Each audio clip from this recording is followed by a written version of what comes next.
So what we got here is a reticulated python. They're one of the largest snakes in the world. They're really the largest snake in the world, but sometimes people are convinced that anacondas are bigger. These are the longest snakes and probably the heaviest snakes. They get up to 29 feet long and can weigh well over 300 pounds. I personally have had them over 300 pounds at 23 feet long. This one here is about 22, about 240, 250 pounds, and she's absolutely gorgeous. Now, reticulated pythons come from Southeast Asia. They live around the water most of the time. They eat a lot of game. They eat goats, they eat wild boar, they eat all kinds of animals, literally monkeys. They can eat anything that weighs less. A big adult female can eat something about up to 200 pounds. This snake here can eat something at about, I don't know, 100 pounds, but we feed it smaller food. This one here, we've had small llamas that we got that have naturally died. We feed him giant rabbits.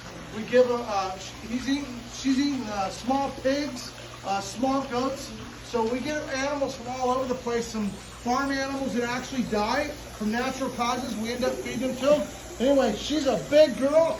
She's about 20, she's about almost 20 years old. Hatched her right here at the zoo. Before the zoo was the zoo. It was just prehistoric pets.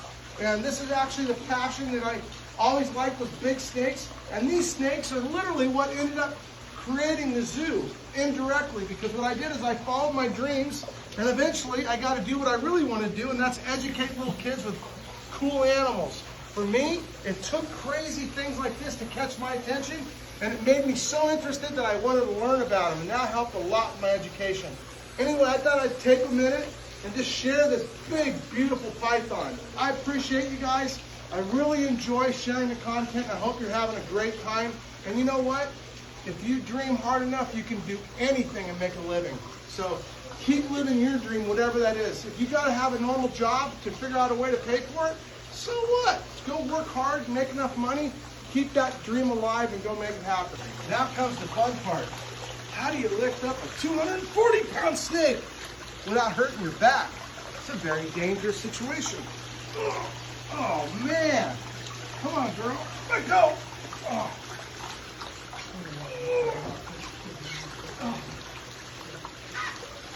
You gotta get wrapped up in your job. Oh, unhook that tail for me.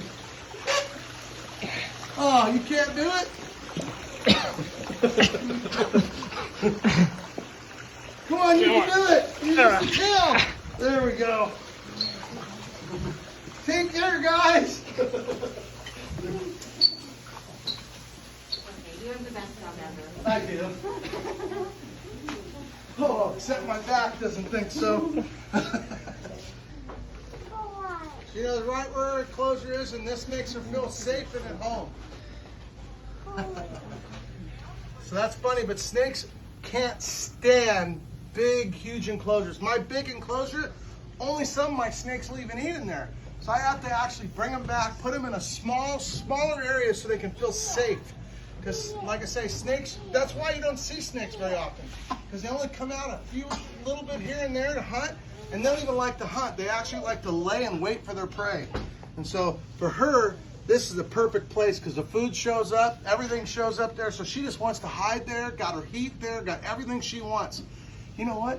It's kind of like your bedroom. What do you know? I'm describing, or a man cave or your woman cave, or it's that favorite spot where you're comfortable, you feel safe, and you can sleep like a baby. So there she goes. Go ahead, girl. There you go. Oh.